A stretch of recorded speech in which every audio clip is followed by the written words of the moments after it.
ማርኬቱን በጣም ያንቀሳቅሱታል ተብለው ከሚጠበቁት ውሳኔዎች አንዱ የፌድ ሚቲንግ ላይ የሚወሰነው የፌድ ሬት ውሳኔ ነው። ከዚህ በፊት ያለፉትን ሁለት የፌድ ሬት ውሳኔዎች ስናይ ሁለቱም ላይ ሬት ከት ነበረ። ይሄ በጣም ትልቅ ዜና ነበረ። ግን ማርኬት ላይ ብዙም የተለየ ነገር አላስተዋልንም ነበር። ምክንያቱ ደግሞ ዜናው ከመውጣቱ በፊት ኦልሞስት 98 እና 99% የተጠበቀ ዜና ስለነበር ነው። አሁን የፊታችን ዲሴምበር 10 ደግሞ ሌላ የፌድ ሚቲንግ ይኖራል። ይሄ የፌድ ሚቲንግ በጣም ለየት የሚያደርገው ነገር ሲኖር ዛሬ በቀጣይ የፌድ ሚቲንግ ሲደረግ መረጃ ከመለቀቁ በፊት ምን ማድረግ አለብን፣ እንደዚሁ መረጃው እንደወጣ ምን አይነት ዳታዎችን ማየት አለብን፣ እነዛ ዳታዎችስ ምን ማለት ናቸው፣ እንዴትስ የትስ ሄደን ነው ማየት የምንችለው የሚለውን ሶስት ነገሮችን እናያለን። እዚህ የፌድ ሚቲንግ ላይ ማወቅ ያለብን ሶስት ወሳኝ ነገሮች አሉ። እነሱን እናያለን።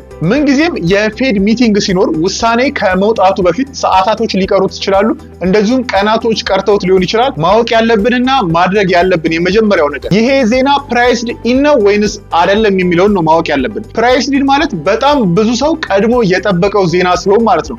ያ ሲሆን ማርኬት ላይ ብዙም ልዩነት አይፈጥርም። ስለዚህ ወደ ትሬድ ከመግባታችን በፊት መጀመሪያ ዜናው ፕራይስ ኢን ሆኗል ወይንስ አልሆነም የሚለውን ማየት አለብን።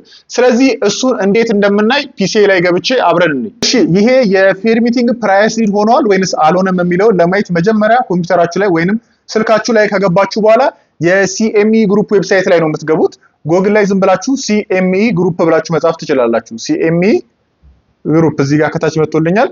እንደሱ ሰርች ስታደርጉ እዚህ ጋር ይመጣላችኋል ዌብሳይታቸው። ከዛ ከታች እዚህ ጋር የምታዩት ሲኤምኢ ግሩፕ ወደሚለው ትገባላችሁ። ከዛ ቀጥታ እዚህ ጋር ማርኬት የሚለው ዳታ እንነካዋለን። ከዛ ከሱ ስር ከሚመጣው ውስጥ እዚህ ጋር ኢንተረስት ሬት የሚለውን እንመርጣለን። ኢንተረስት ሬት የሚለውን ከመረጥን በኋላ ዝቅ ብለን እዚህ ጋር ወደ ጎን ቱልስ የሚለው ውስጥ እንገባለን። ከዛ እዚህ ጋር ከሚመጡልን የተለያዩ ቱሎች ውስጥ የምንመርጠው እኛ ሲኤምኢ ፌድ ዎች የምትለዋን እንመርጣለን። እንደምታዩት ቀጣዩ የፌድ ሚቲንግ 17 ቀን ቀርቶታል ይናላል። ከዛ ወደ ታች እንወርድና ኤክስፔክቴሽኑን እናያለን። ይሄው እንደምታዩት እዚህ ጋር የሚያሳያችሁ ግራፍ በቀጣይ የፌድ ሚቲንግ ላይ ሬት ከት ይኖራል ወይንስ አይኖርም የሚለውን በፐርሰንት ያሳየናል ማለት ነው። እዚህ ጋር እንደምታዩት በቤዚስ ፖይንት ነው ያስቀመጠው። ቤዚስ ፖይንት ማለት ለመቶ ማካፈል ትችላላችሁ ወደ ትክክለኛ ሬት ለመቀየር። አሁን ለምሳሌ ከ350 እስከ 375 ወይንም ከ3.5% እስከ 3.75% የመሆን እድሉ 71% ነው ይላል። ባለፈው ይሄ ቁጥር ከ15 እና ከ20 ቀን በፊት ብታዩት ይሄ 71% የሚለው 87% ነው። ቴሌግራም ቻናል ላይ ሼር አድርጌላችሁ ነበረ። 87% በዲሴምበር 10 የፌድ ሚቲንግ ላይ ሬት ከት ይኖራል የሚለው አሁን ወደ 71% ወርዷል ማለት ነው። ይሄ ማለት ኤክስፔክቴሽኑ በጣም እየቀነሰ ነው። እንደዚሁም ደግሞ ከጥቂት ቀናት በኋላ በዚህ ሳምንት ውስጥ የሚወጡ የተለያዩ የኢኮኖሚክ ዳታዎች አሉ። እነሱ ዳታዎች ሲለቀቁ ይሄ ቁጥር ወይ ይጨምራል ወይ ይቀንሳል ማለት ነው። እዚህ ጋር ከጎን የምታዩት ደግሞ እዛው ከ375 እስከ 400 ወይንም ከ3.75% እስከ 4%። ያ ማለት ኦልሬዲ አሁን ያለበት ነው። ሳይቀንስ ሳይጨምር ባለበት ይቀጥላል የሚለው 29% ነው አሁን ያለበት ደረጃ ማለት ነው። በዚህ መልኩ ቀጥታ የሲኤምኢ ግሩፕ ላይ ገብታችሁ ይሄንን ማርኬት ምን ያህል ፐርሰንት ኤክስፔክት እያደረገው ነው የሚለውን ማየት ትችላላችሁ። ቀጥታ ወደ ሊንኩ መግባት ከፈለጋችሁ ደግሞ ሊንኩን ቴሌግራም ቻናል ላይ ሼር አደርግላችኋለሁ። ማድረግ ያለባችሁ ነገር ቢኖር ትሬድ ከማድረጋችሁ በፊት ጥቂት ቀናት ወይንም ሰዓታት ሲቀሩት ቀጥታ እዚህ ዌብሳይት ላይ ትገቡና ፐርሰንቱ ምን ያህል ነው የሚለውን ቼክ ታደርጋላችሁ። በጣም የቀነሰ ከ70% በላይ ከሆነ በጣም ዜናው ማርኬቱን ሊያንቀሳቅስ ይችላል።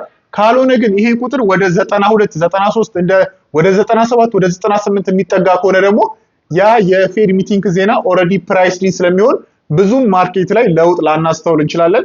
ያን ሰዓት ትሬድ ባታረጉ ይመከራል ማለት ነው።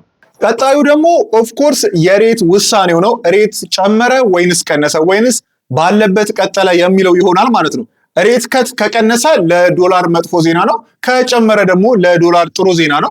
በአጠቃላይ የፌድ ሬት ሲጨምርና ሲቀንስ ከማርኬት ጋር ምን አገናኘው የሚለውን እንዲሁ ሰፋ አድርገን የፋንዳሜንታል አናላይሲስ ላይ ማየት የምትፈልጉ ከሆነ ባለፈው የሰራሁት ቪዲዮ አለ፣ ሊንኩን ዲስክሪፕሽን ስራ አስቀምጥላችኋለሁ። ሌላው ደግሞ ይሄ የሬት ውሳኔ ይፋ ሲደረግ ከሁሉም ቀድማችሁ ቢያንስ ባትቀድሙ እንኳን ሳትዘገዩ በጣም በፍጥነት መረጃውን ማግኘት ማለት ነው። በተለይ ትሬድ እያደረጋችሁ ከሆነ ፍጥነት በጣም ወሳኝ ነው።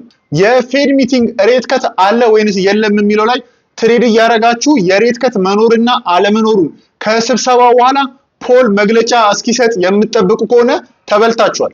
ምክንያቱም የሬት ከት ውሳኔ ይፋ የሚደረገው ፖል ንግግር ከማድረጉ ከ30 ደቂቃ ቀድሞ ዌብሳይታቸው ላይ ይፋ ይደረጋል። እሱን ለመከታተል ቀጥታ ኮምፒውተራችሁ ላይ ወይንም ሞባይላችሁ ላይ ገብታችሁ federalreserve.gov የሚለው ዌብሳይታቸው ላይ ትገባላችሁ። ልክ እዚህ ዌብሳይት ላይ ከገባችሁ በኋላ ዜናው አናውንስ ከመደረጉ 30 ደቂቃ 40 ደቂቃ ገብታችሁ እዚህ ብትጠብቁ አሪፍ ነው ቶሎ ለመከታተል። እዚህ ጋር ይሄ ዌብሳይታቸው ነው። ቀጥታ ሞኒተሪ ፖሊሲ የሚለው ላይ ነው የምትመጡት። ከዛ ወደ ታች ወርዳችሁ ሚቲንግ ካሌንደርስ ኤንድ ኢንፎርሜሽን የሚል አለ። እሱ ውስጥ ትገባላችሁ።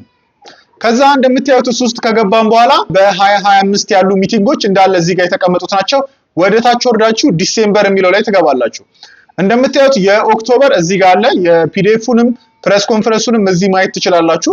አሁን የዲሴምበር 9 ግን እዚህ ጋር እንደምታዩት ምንም የተጻፈ ነገር የለም። ልክ ሰዓቱ ከመድረሱ በፊት እዚህ ጋር ገብታችሁ ሪፍሬሽ እያደረጋችሁ መጠበቅ ነው ማለት ነው። ልክ ፖል ከመናገሩ 30 ደቂቃ ቀደም ብሎ እዚህ ጋር ሊንክ ይቀመጣል ማለት ነው። ስለዚህ እሱን ሊንክ ነክታችሁ ዲቴሉን ማየት ትችላላችሁ ማለት ነው። ሶስተኛውና በጣም ወሳኙ ነገር መከታተል ያለባችሁ ደግሞ የፌድ ሚቲንግ በአመት ለ8 ጊዜ ይደረጋል። እያንዳንዱ የፌድ ሚቲንግ ውስጥ ያለው የፌድ ሬት ኮሚቴ ወደ 19 ኮሚቴ ነው ያለው። እነዚህ 19ኙም በቀጣይ የፌድ ሬት ስንት መሆን አለበት የሚለውን ውሳኔ የሚያሳውቁበት ኢኮኖሚክ ፕሮጀክሽን የተባለ ፋይልም እንደዚሁ ይፋ ይደረጋል በአመት 4 ጊዜ። በባለፈው ስብሰባ አልተደረገም ነበር። አሁን በሚመጣው በፊታችን የዲሴምበር ስብሰባ ግን ይሄ ኢኮኖሚክ ፕሮጀክሽን ይፋ ይደረጋል። ስለዚህ ይሄንን ፕሮጀክሽንም በጣም በፍጥነት ማየት ይኖርባቸዋል ማለት ነው። ይሄን ኢኮኖሚክ ፕሮጀክሽን እንዴት ማየት እንችላለን እና እንደዚሁም ከዶት ቻርት ላይ በቀጣይ እነዚህ 19 ሜምበሮች አብዛኞቹ ምንድን ያሉት ይጨምራል ነው ወይንስ ይቀንሳል ነው የሚለውን ግምት ከዛ መውሰድ እንችላለን ማለት ነው። እንዴት ይሄንን ኢኮኖሚክ ፕሮጀክሽን ማየት እንደምንችል እንይ። ይህንንም ለማየት ቅድም እንዳሳየዋችሁ ቀጥታ ወደ ፌዴራል ሪዘርቭ ዌብሳይት ላይ መግባት ነው። እዛ ዌብሳይታቸው ላይ ከገባችሁ በኋላ አሁን እንደምታዩት እዚህ ጋር የዲሴምበር 10ሩ ምንም የተጻፈ ወይንም የተቀመጠ ሊንክ የለም።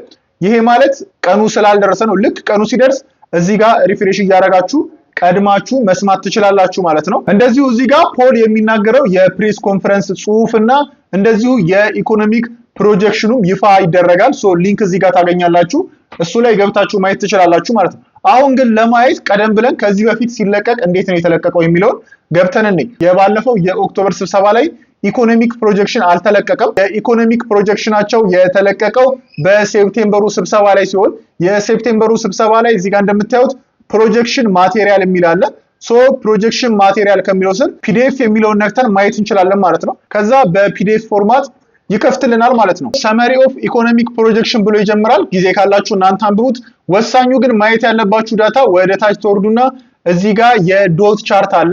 ይሄ ዶት ቻርት ማለት ባለፈው የሴፕቴምበሩ ስብሰባ ላይ እነዚህ 19 ሰዎች ሬት ከት መኖር አለበት ወይንስ የለበትም የሚለውን ሐሳባቸውን ያስቀመጡበት ነው ማለት ነው። ለምሳሌ ባለፈው በሴፕቴምበሩ የፌድ ሬት ሚቲንግ ጊዜ እዚህ ጋር ከኮሚቴዎቹ 19 ሰዎች እዚህ ጋር ሐሳባቸውን በዶት መልክ አስቀምጠዋል ማለት ነው። ለምሳሌ በ2025 መጨረሻ ሴፕቴምበር ላይ በ2025 መጨረሻ የፌድ ሬት ስንት መሆን አለበት የሚለውን እዚህ ጋር ሐሳባቸውን አስቀምጠዋል። በ2026 መጨረሻ ስለሚለው እዚህ ጋር አስቀምጠዋል። በ27ም አለ እንደዚሁ እስከ ሎንግ ረን አለ።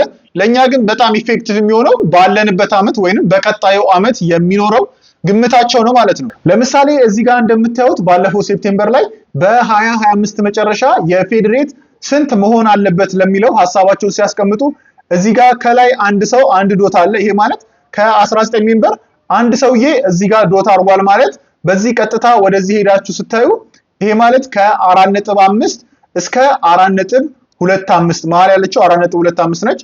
እሱ እያለ ያለው ምንድነው መጨመር አለበት እያለ ነው። መሆን አለበት የሚለው ከ4.5 እስከ 4.25 ነው እያለ ያለው ማለት ነው። በቀጣይ እዚህ ጋር እንደምታዩት እዚህ ጋር ወደ 6 ዶቶች አሉ።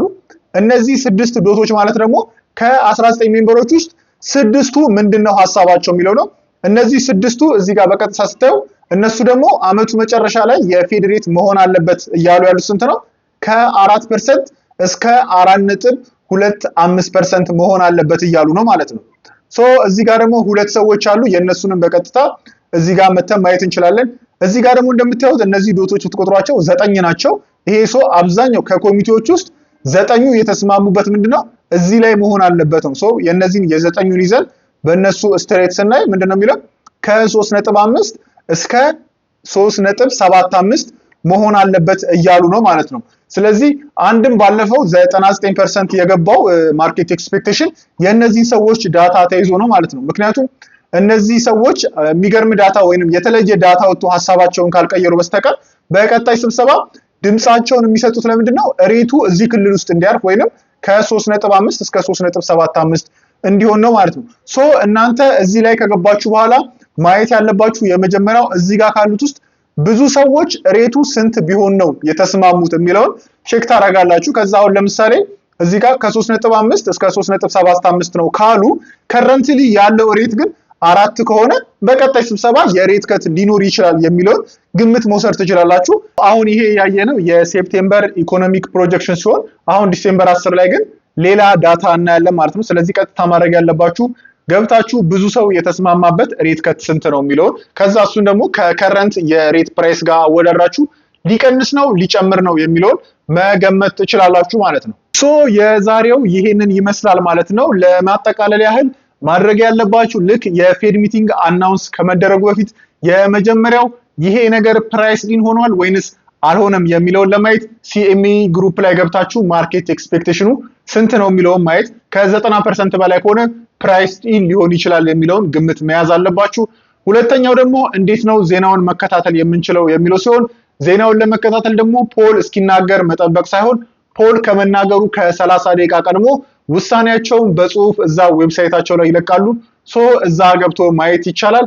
እንደዚሁም ሶስተኛው ደግሞ የማርኬት ፕሮጀክሽን ማቴሪያል በሚለቀቅበት ጊዜ እሱን ገብቶ ማየትና ከዛ ላይ እንዴት መረጃዎችን መውሰድ እንደምንችል ያየንበት ቪዲዮ ይህን ይመስላል። በቀጣይ አገኛችኋለሁ። ሐሳባችሁን ኮሜንት ላይ አስቀምጡልኝ። እንዲሁም አዲስ የሆናችሁ ካላችሁ ሰብስክራይብ አድርጉ። ሰብስክራይብ ስታደርጉ ከጎን ያለችውን የደወል ምልክት በመንካት ቀጣይ ቪዲዮዎች ስለቅ እንዲደርሳችሁ ማድረግ ትችላላችሁ።